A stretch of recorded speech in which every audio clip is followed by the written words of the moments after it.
तुझसे तो ना हो पाएगा।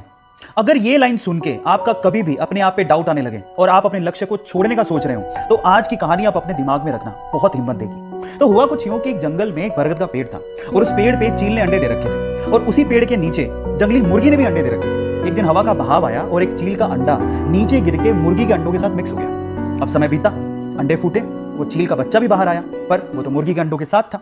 अब वो ये सोचते हुए बड़ा हुआ कि वो तो मुर्गी है।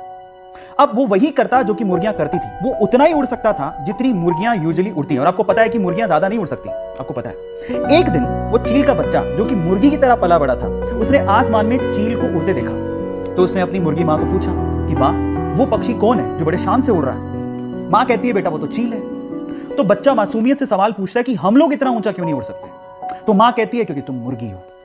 और ये सोच के कि वो मुर्गी है, सेल्फ डाउट में कभी उसने ट्राई भी नहीं किया ऊंचा उड़ने का और सिर्फ मुर्गी बन के वो जीता रहा और एक दिन मर गया। अब क्या मोरल निकलता है स्टोरी का पता है? लोगों ने कहा, आपने मान लिया। आपने ट्राई भी नहीं करा कि शायद मेरी सच्चाई कुछ और है, मैं कुछ और हूं, वो सोचा भी नहीं और सेल्फ डाउट में ही आप खत्म हो गए। गाइस एक बात बताऊं, जीत अगर सुनिश्चित हो ना तो कायर भी लड़ जाते हैं।